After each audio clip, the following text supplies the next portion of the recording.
Merhaba sevgili arkadaşlar. Evet, gezdiğim, gördüğüm yerleri sizlere videoyla tekrar görüntülü olarak anlatmak istiyorum. Çünkü çok özel yerlere gidiyorum. Evet, bu sefer İskoçya'nın Edinburgh şehrine gittik. Avrupa'nın en gizemli şehri diye bilinen Edinburgh'a gittik.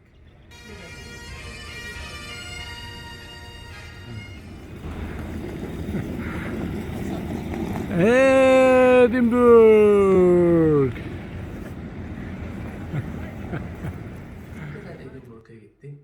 Çünkü orası Orta Çağ'dan kalma, dünyanın en eski yapıtları, en eski evlerinin, kalesinin ve anıtlarının olduğu ve çok iyi korunduğu bir şehir.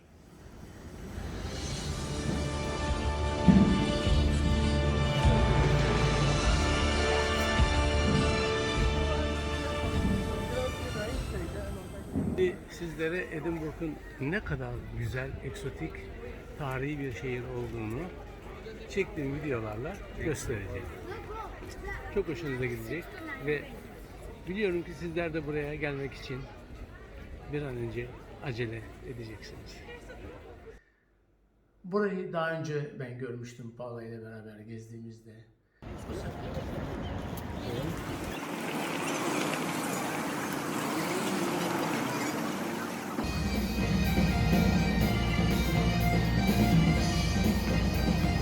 Yeah. Perfezione. Yap. Ya sen yapamazsın, bırak onu.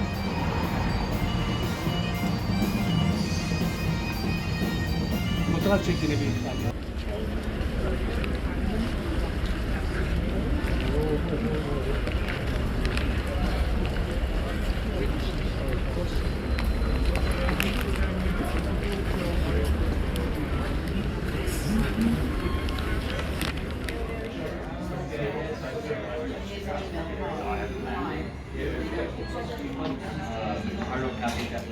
Bu sefer de sizlere göstermek için tekrar oraya gittim.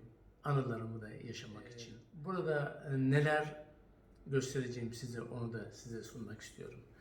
Dünyanın en güzel Noel markı, Noel pazarı yine Edinburgh'da kuruluyor. Bunu size görüntüleyeceğim. Birazdan seyredeceksiniz.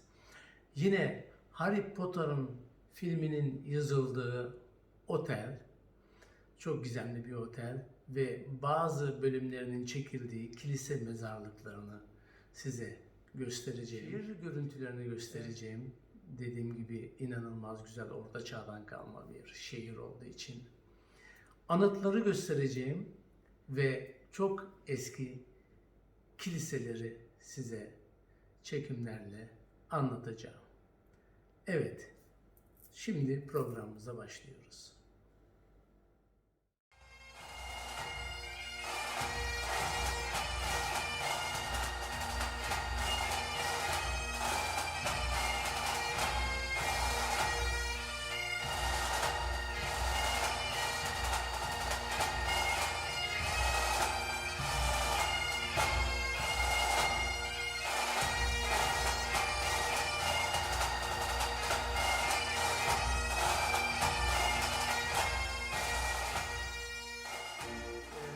Şimdi size dünyanın en gizemli Noel Markt'ı, yani Noel pazarını gezdirmek istiyorum.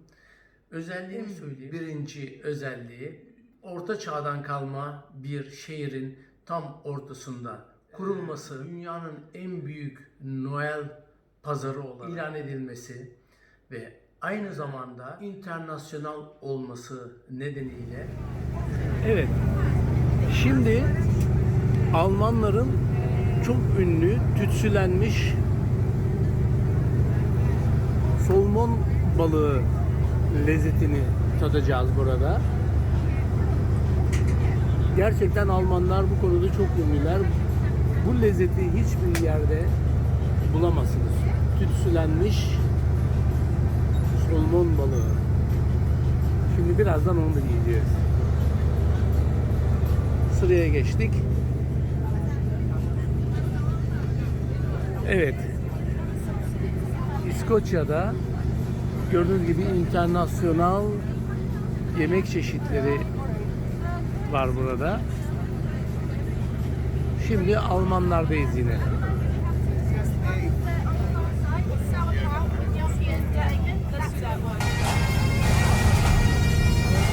Evet. Güzel kızartılır.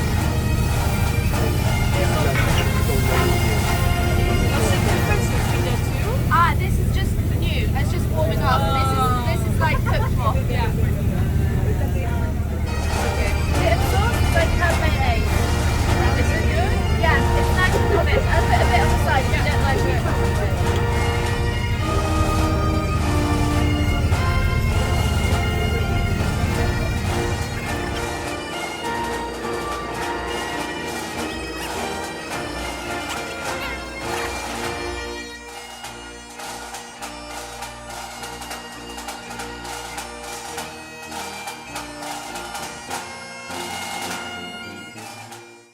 Dünyada en güzel Noel pazarı seçilmiş olmasına şaşırmıyoruz zaten. Şunu da anlatmak istiyorum. Neler var bu fuarda?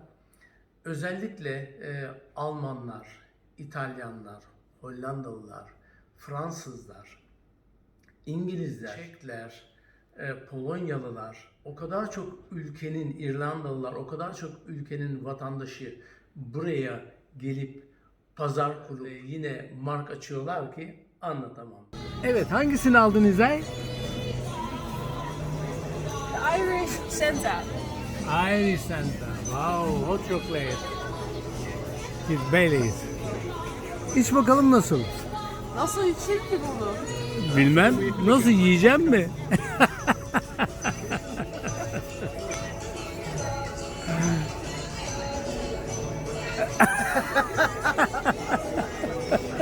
Nasıl? Çok güzel.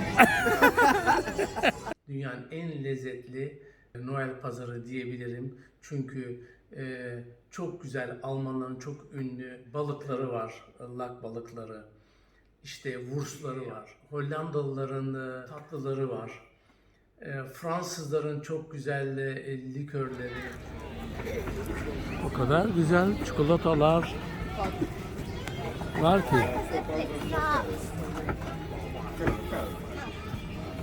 It's like as if it's fresh out. Wow. Ja, men för 5 fans maybe. Or any change at all. I want to give him a photo.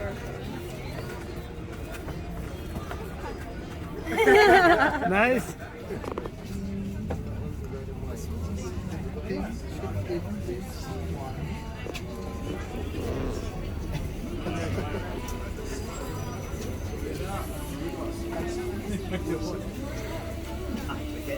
Avusturya evleri.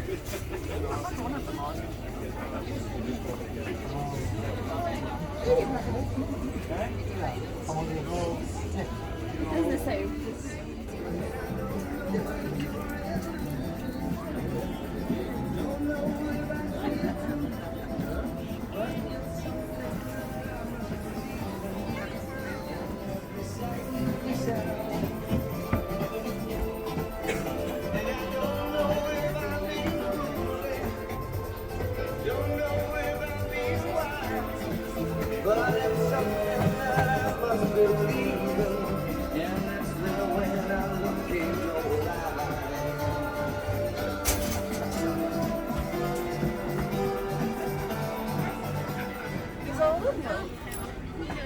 Ne istiyor?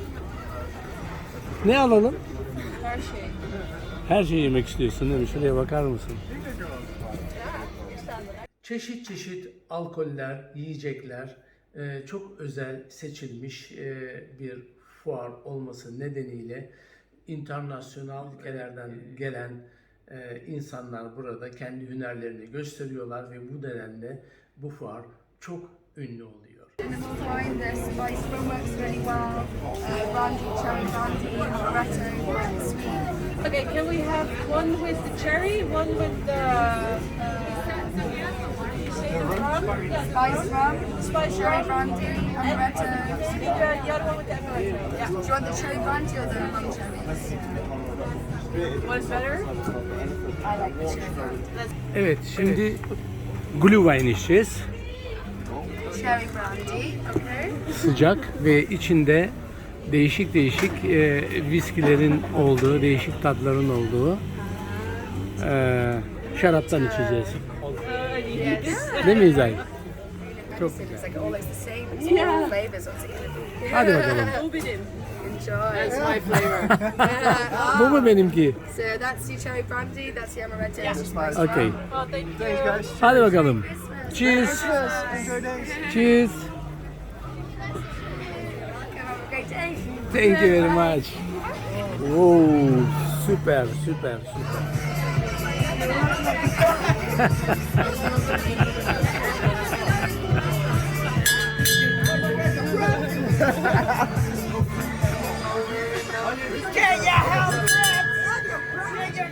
Fuarın ünlü olması nedeniyle de Noel'de buraya çok turist geliyor. Noel zamanı buraya gelen turist sayısı 10 gün içinde 150.000 turist rakamı olarak belirtiliyor.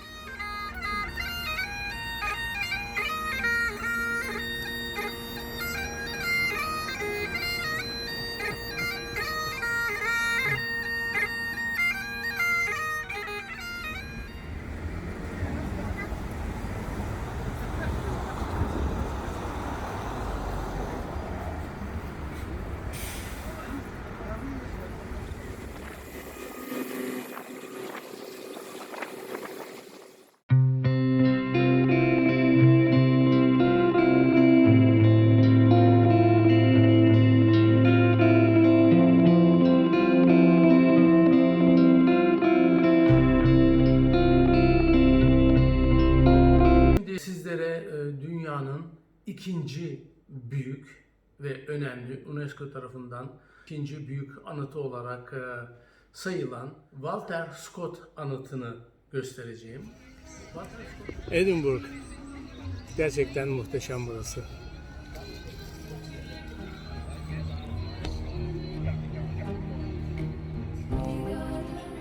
Walter Scott anıtı 1844 yılında Kraliçe Victoria tarafından yazar Walter Scott'a armağan edilmiştir ve onun için bu anıt yapılmıştır. Çünkü 1800'lü yıllarda Walter Scott bu yazar çok ünlüydü, çok popülerdi. Kraliçe Victoria bunun için bir anıt dikmek istedi.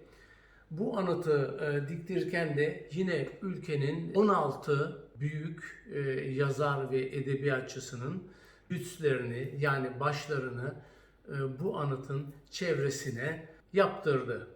Minyatür şekillerle yaptırdı ve bu anıt 200 metre yüksekliğinde. Şu anda en yukarıya çıktığınızda Edinburgh'un 360 derece görebileceğiniz en yüksek yerlerden bir tanesi olarak görebilirsiniz ve onun yukarısına çıktığınızda, yukarıdan seyrettiğiniz zaman gerçekten Edinburgh'u denizine kadar her yeri 360 derece görebileceğiniz bir anıt olarak dikilmiştir.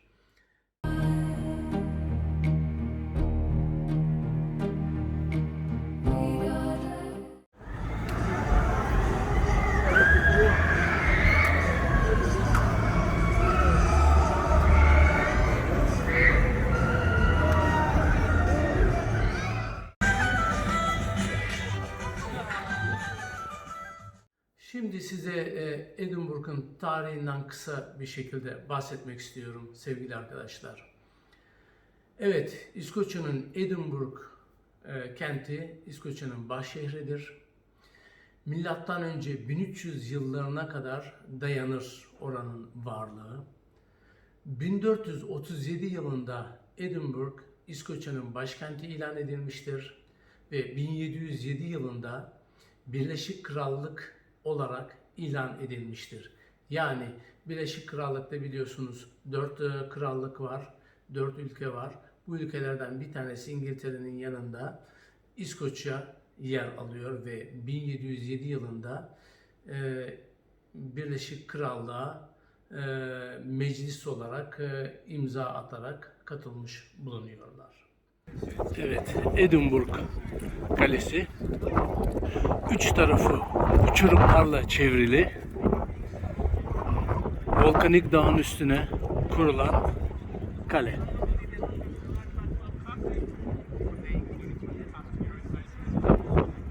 Tek girişi burası, bu sokak.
Şimdi Edinburgh'a gelip de Hard Rock'ta yemek yemeden gitmek olur mu?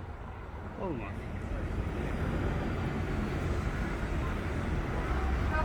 Evet, yine Paula ile yemek yediğim yere gidiyorum. Hard Rock Cafe.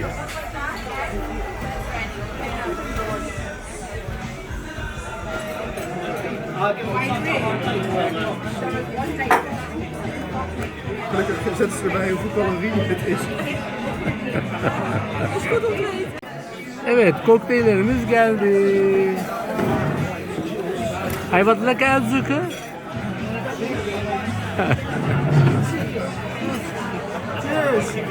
Cheers.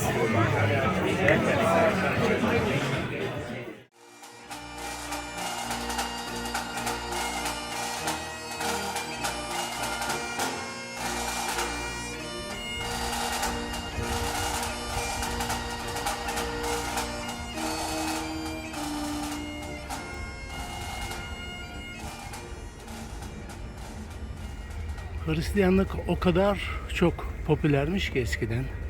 O kadar çok din satmışlar. Dini kullanmışlar ki zaten dinler adına çok büyük işkenceler olmuş burada. Dinler adına kadınları, erkekleri öldürmüşler burada. Şeytanla uğraşıyor diye. Şeytanın arkadaşı diye.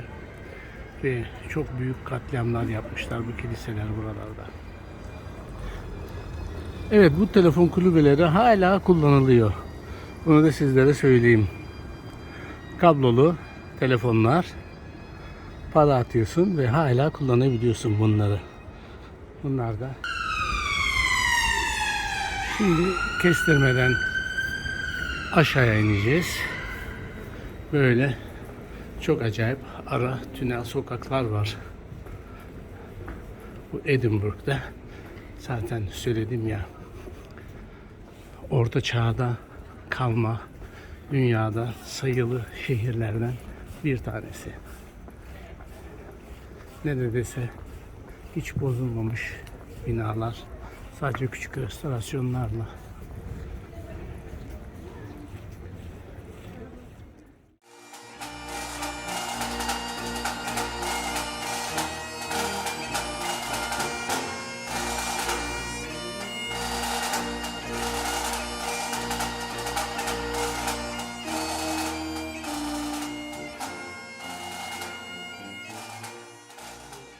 Sizlere Scotch viskisi hakkında bilgi vermek istiyorum. Çünkü orada bulunduğumda Scotch Whisky Experience yaptık. Yani whisky turu yaptık ve bu whisky turunda aşağı yukarı 2 saat sürdü ve bu turistlere çok güzel bilgiler veriyorlar.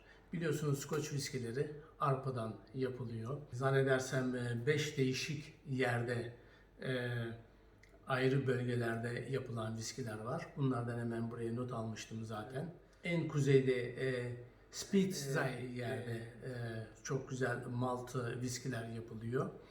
Yine hemen onun altında kuzey batısında Highland denen Highland dediğimiz viski çeşidi var Scotch viskilerin.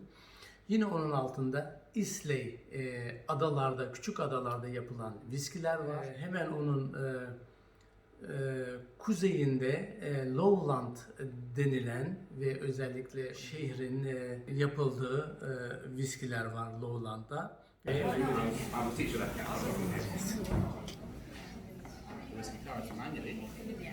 İskoçya'nın değişik bölgelerinin viskilerini vereceğiz. Yes, absolutely. So, welcome to our Master Blender sample. Ve hemen güneyinde de Campbelltown denen bir yer var. Orada da yine değişik viskiler yapılıyor. Yani Scotch viskisi 5 çeşit biliyorsunuz bölgelere ayrılıyor. Bu viskilerin ana maddesi arpa ve bazı bölgelerde elma karıştırıyorlar, çilek karıştırıyorlar, işte yabani üzüm karıştırıyorlar, çeşit çeşit özellikleri var bu bölgelerin ve dünyada şu anda en ünlü viskiler olarak pazarlanmış bulunuyor. Bu viskilerin bazıları inanılmaz fiyatlarda. Özellikle 50 senelik viskileri gördüm orada ve bu 50 senelik viskilerin bazen 40 bin, 50 bin şişesi 40-50 bin pound'a satıldığını gözlerimle gördüm. 5 ayrı bölgenin viskilerini denedim. Hepsi birbirinden güzel. Özellikle tütsülenmiş Islay viskisi çok hoşuma gitti. Ateşte tütsülüyorlar bu viskileri, odunda tütsülüyorlar. Gerçekten inanılmaz lezzeti var. Bu turdan da size biraz görüntüler göstermek istiyorum.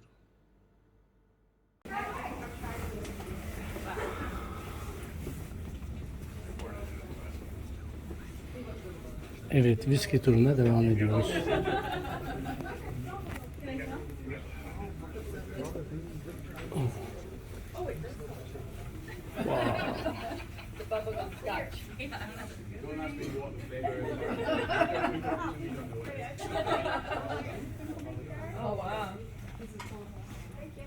Wow.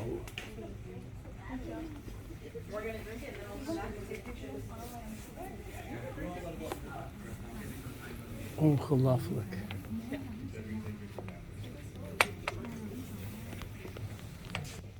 İnanılır gibi değil burası.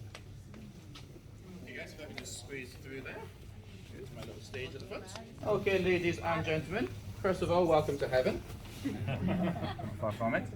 So yes, I'm going to give you some time to look around the collection later and have some photos and things. That's not a problem. First of all, though, we'll take you to a quick look.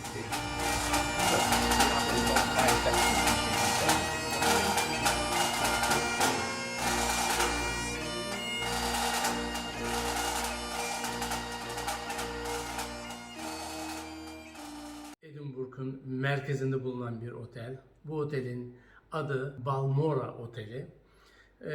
Bu oteli özel yapan iki neden var. Birincisi 1900'lü yıllarda lokomotiflerin yapıldığı yıllarda hemen bu otelin altında bir istasyon var. Şu anda istasyon olarak kullanılıyor fakat daha önce lokomotiflerin yapıldığı bir alandı burası ve orada binlerce işçi çalışıyordu ve bu işçilerin kalabileceği Kraliçe Victoria zamanında bir bina yapıldı. Tarihi bir binadır şu anda burası. Bu bina bildiğimiz şu an Balmoral Oteli'dir ve işçiler bu binada kalıyorlardı ve sabahları tekrar yine gelip lokomotif yapımında çalışıyorlardı.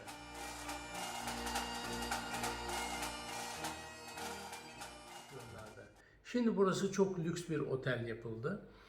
Yine biliyorsunuz Harry Potter filminin esinlendiği aslında yazar J.K. Rowling'in bu otel odasında kaldığında bu tarihi şehirden esinlenerek, yine bu tarihi otelden esinlenerek yazmış olduğu film Harry Potter filmidir. Bunu da size anlatmak ve göstermek istedim. Evet, otel görüntülerini görüyoruz.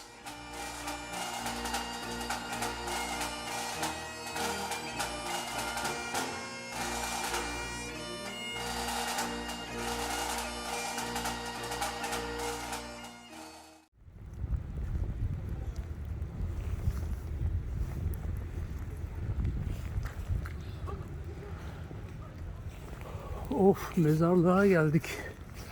Bizi nereye getirdi bu adam? Karla karışık yağmur yağıyor. Mamma mia Bocella. Where historically you'd have the market for the city meeting up, it was the centre of life here in Edinburgh. This was where you get all the juiciest gossip, any royal proclamations. Şimdi hayalet turuna gidiyoruz. Hayalet turu diyorlar. Eski hapishanelerin, işkencelerin, yer altındaki ne diyorlar oralara, zindanlara bir gezi düzenliyoruz. Orada gezdirecekler bizi ve ismini de hayalet tur koyuyorlar. Herhalde ürkütücü, korkutucu bir tur olacak. Şimdi onu anlatıyorlar. Initially at that time, we had a wall wrapped around our city. This was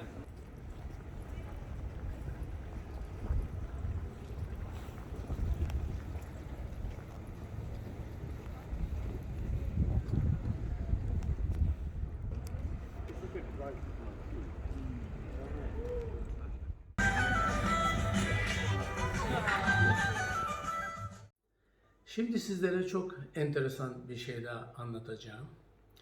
Terrier cins bir köpeği anlatacağım. Bu köpeğin ismi Bobby. 1855 yılında doğmuş bu köpek. 1872 yılında ölmüş. 4 yaşındayken bu Bobby, bu köpek 4 yaşındayken sahibi bir restoran bar işletmecisi o zamanlar ve 4 yaşındayken Bobby, sahibi ölüyor ve tam 14 sene bu köpek 14 sene ölene kadar bu Bobby kendisi ölene kadar 14 sene tam sahibinin mezarının başında onu beklemiş ve oranın halkı ona yemek, içecek getirmişler, taşımışlar hep. Bu kadar özel bir köpek. Aslında köpeklerin insanların ne kadar en iyi dostu olduğunu yine burada göreceğiz. Şimdi size bu Bobby'nin heykeli dikilmiş şehrin merkezinde bunun görüntülerini sizlere göstermek istiyorum. Çünkü Bobby çok popüler bir köpek. Sadece Edinburgh'ta değil, dünyayı aştı ünü ve aynı zamanda Bobby'nin filmi de yapıldı. Evet, şimdi Bobby'nin görüntüleri.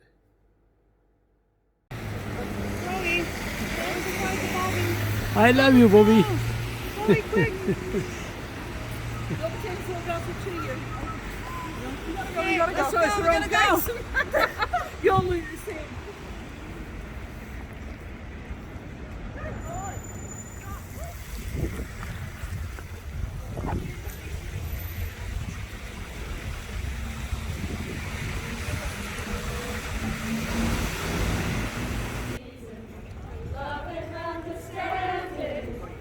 Merry Christmas, everyone.